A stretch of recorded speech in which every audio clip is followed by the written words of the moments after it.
Hello good morning friends, आपका स्वागत है आपके अपने YouTube channel Google current affairs में। दोस्तों आज 5 जुलाई 2020 की कुछ महत्वपूर्ण करंट अफेयर्स को पूरी डिटेल के साथ देखने वाले। तो आइए वीडियो को शुरू करते हैं। उससे पहले जो भी हमारे वीडियो को पहली बार देख रहे हैं, लाइक कमेंट शेयर करना ना भूलें, साथ में चैनल को सब्सक्राइब कर बेल आइकन को भी प्रेस करना ना भूलें।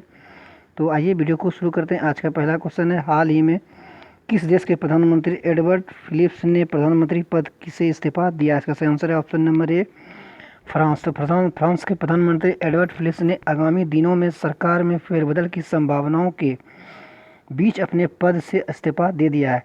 इस इस्तीफे की घोषणा फ्रांस के राष्ट्रपति के कार्यालय से किया गया। वहीं फ्रांस के राष्ट्रपति इमैनुअल मैक्रोन ने अपने कार्यकाल के अंतिम 2 साल में कोरोना वायरस संकट से बुरी तरह प्रभावित देश की अर्थव्यवस्था को पुनः पटरी पर लाने के प्रयास पर ध्यान केंद्रित करना चाह रही थी।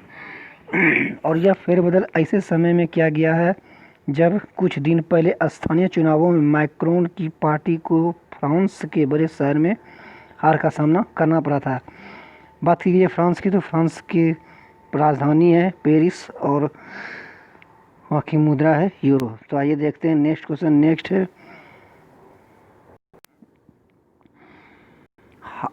नेक्स्ट क्वेश्चन देखते हैं, हाल ही में किसने मोबाइल मास्टर जी विकसित किया था? इसका सही आंसर है ऑप्शन नंबर बी, सी, IIT कानपुर। तो कोरोना की वजह से देश भर में बच्चों को पढ़ाने के नए डिजिटल माध्यमों का लगातार विकास हो रहा है। इसमें से हर एक माध्यम की यहाँ अपनी खूबियाँ हैं तो कुछ खामियाँ भी बताई गई। इन्हीं को देखते हुए IIT कानपुर ने मोबाइल मास्टर नामक विकसित किया गया है। इससे बच्चों की पढ़ाई आसान और सुगम हो सकेगी। इसका इस्तेमाल बच्चे स्मार्टफोन के माध्यम से कर सकेंगे। इसे बनाने के लिए IIT कानपुर के प्रोफेसर जनक राजन राम कुमार, डॉक्टर अमनदीप सिंह और डॉक्टर अनिल झा, वीरेंद्र सिंह और जितेंद्र शर्मा ने मिलकर इसे विकसित किया गया है। वहीं बात करते हैं कि IIT कानपुर के शोधकर्ताओं का कहना है कि कोविड-19 ने शिक्षा प्रणाली, विशेष रूप से कक्षा शिक्षण में ठहराव ला दिया है। ग्रामीण भारत में छात्र इससे अधिक ज़्यादा प्रभावित हो रहे हैं। इसी में इमर्जिंग लेबोरेटरी IIT कानपुर ने इसे देखते हुए इस सेटअप को विकसित किया गया है, जिसका नाम मोबाइल मास्टर जी नाम दिया गया है। बात की जाए इस मोबाइल मास्टर की खासियत की, तो यह क्षैतिज यानी कि तालिका और ऊर्ध्वाधर यानी कि ब्लैक बोर्ड स्थिति में वीडियो को कैप्चर कर सकता है। और IIT कानपुर के वैज्ञानिक ने बताया कि यह उत्पाद हल्का और कॉम्पैक्ट है। इसकी खूबी यह है कि इसमें बच्चे को निर्देश देने के लिए सीट या पुस्तक फिट करने के लिए उचित समायोजन की व्यवस्था की गई है।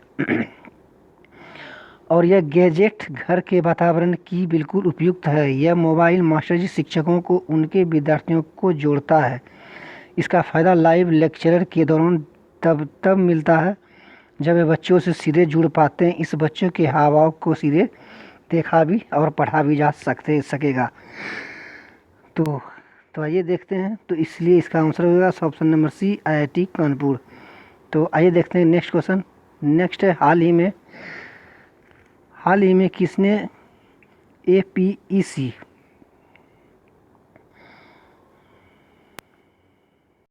एशिया पैसिफिक इकोनॉमिक कॉरपोरेशन शिखर सम्मेलन को रद्द करने की घोषणा की है? इसका सही आंसर है ऑप्शन नंबर बी, न्यूजीलैंड। तो न्यूजीलैंड ने कोविड-19 महामारी के कारण वर्ष 2021 में होने वाले एशियाई प्रांत आर्थिक सहयोग यानी कि APEC के समिट को रद्द करने की घोषणा की। यह शिखर सम्मेलन न्यूजीलैंड के ऑकलैंड में आयोजित होना था। इससे पहले नेताओं की इस बैठक को चिली सरकार द्वारा 2019 में हिंसक विरोधी प्रदर्शनों के कारण भी रद्द कर दिया गया था। और साल 2020 की वर्चुअल APE बैठक मलेशिया द्वारा आयोजित किया गया था। वहीं न्यूजीलैंड के उप प्रधानमंत्री विंस्टन पीटर्स ने योजना और सुरक्षा कारणों का हवाला देते हुए वर्ष 2021 APEC समिट को रद्द करने की घोषणा की और समिट को एक आभासी कार्यक्रम के रूप में आयोजित किया जाएगा। इसके अलावा न्यूजीलैंड द्वारा वापस आने वाले अपने प्रवासी नागरिकों को छोड़कर सभी देश के लिए अपनी सीमाओं को बंद कर दिया गया है। बात की गई APEC की, तो इसकी कार्यकारिणी निर्देशक डॉक्टर रेबेका फातिमा स्टाम मारिया। और वहीं इसकी हेडक्वार्टर की बात की जाए तो सिंगापुर, और इसकी स्थापना 1989 में की गई थी। तो देखते हैं नेक्स्ट क्वेश्चन। नेक्स्ट है राष्ट्रीय डाक कर्मचारी दिवस कब मनाया जाता है? तो इसका सही आंसर है ऑप्शन नंबर सी, 1 जुलाई को। तो 1 जुलाई को हर साल राष्ट्रीय कर्मचारी दिवस के रूप में मनाया जाता है। इसकी भारत में 1977 में भारतीय डाक सेवा से जुड़े लोगों को सम्मान देने के लिए यह दिवस मनाया जाता है। इस दिन भारतीय डाक से जुड़े लोगों को सम्मानित भी किया जाता है। और साथ में भारत में 20 अगस्त 1991 को सबसे बड़ा डाक टिकट भारत के पूर्व प्रधानमंत्री राजीव गांधी द्वारा जारी किया गया था। और बात करते हैं भारत में 1 अक्टूबर 1854 में डाक सेवा की शुरुआत की गई थी। भारत में कोलकाता में 1774 में पहले पोस्ट ऑफिस की स्थापना भी की गई थी। भारत में डाक सेवाएं बहुत अहम रोल अदा करती है। तो देखते हैं नेक्स्ट क्वेश्चन। नेक्स्ट है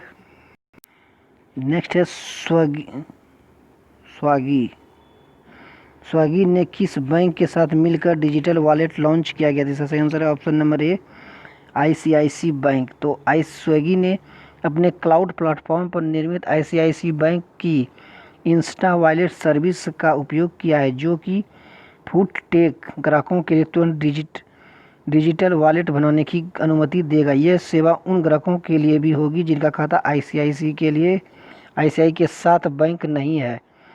हालांकि इसके लिए उन्हें बैंक को कोई भी सरकारी ID देना अनिवार्य होगा। तो बात की जाए स्विगी का मुख्यालय बेंगलुरु कर्नाटक में है और इसके CEO श्री हर्ष मैजेटिक है। वहीं बात की जाए तो ICICI बैंक की मुख्यालय की तो मुंबई महाराष्ट्र में है। नेक्स्ट है ICC के चेयरमैन ने इस्तीफा दे दिया, उनका क्या नाम है? तो इसका सही आंसर है ऑप्शन नंबर सी, शशांक मनोहर। तो अंतर्राष्ट्रीय क्रिकेट परिषद के चेयरमैन शशांक मनोहर अपने 2 साल के कार्यकाल को पूरा करने के बाद त्यागपत्र दे दिया। जब तक उनके चेयरमैन की नियुक्ति नहीं हो जाती है तब तक डिप्टी चेयरमैन इमरान ख्वाजा उनकी जगह लेंगे और इस पद पर 2 वर्ष तक रहेंगे।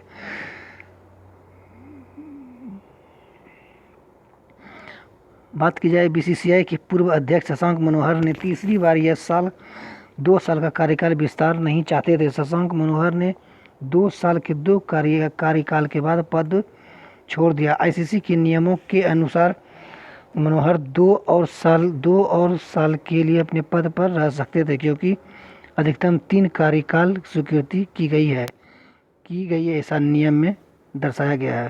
बात करें शशांक मनोहर की, तो शशांक मनोहर उससे पहले 2 बार BCCI के अध्यक्ष भी रह चुके हैं। इससे पहले वो 2008 में और साल 2011 में BCCI के अध्यक्ष भी रह चुके हैं और फिर अक्टूबर 2015 से 2016 तक दोबारा इस पद पर काबिज हुए। दूसरे कार्यकाल का हिस्सा एक ICC चेयरमैन के दौरान हुआ था। तो नेक्स्ट देखते हैं। नेक्स्ट है ड्रीम केरल प्रोजेक्ट की शुरुआत किस राज्य में किया गया? इसका सही आंसर है ऑप्शन नंबर ए, केरल सरकार ने कोरोना वायरस महामारी के कारण अपना रोजगार खोने के बाद विदेश और अन्य राज्यों से लौटने वाले लोगों की क्षमता और अनुभव का लाभ प्राप्त करने तथा उनके पुनर्वास की व्यवस्था करने के लिए ड्रीम केरल प्रोजेक्ट की शुरुआत की योजना शुरू की है। यह निर्णय हाल ही में राज्य के मुख्यमंत्री पिनराई विजयन की अध्यक्षता में आयोजित कैबिनेट में बैठक में लिया गया।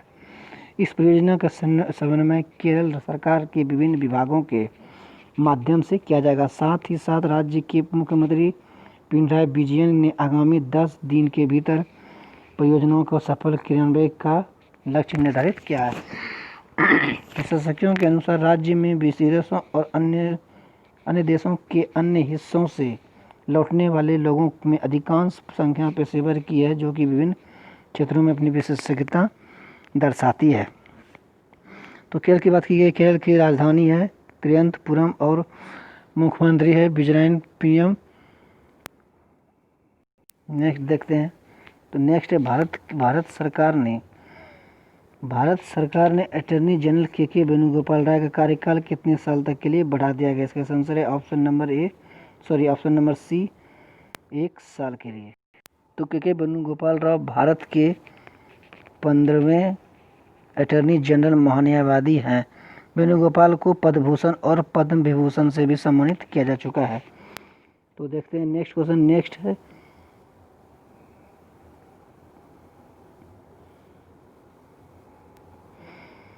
नेक्स्ट है बॉलीवुड की मशहूर कोरियोग्राफर सरोज खान का निधन हो गया। वह कितने वर्ष की आयु की थी? तो इसका सही आंसर है ऑप्शन नंबर सी, 71 साल की।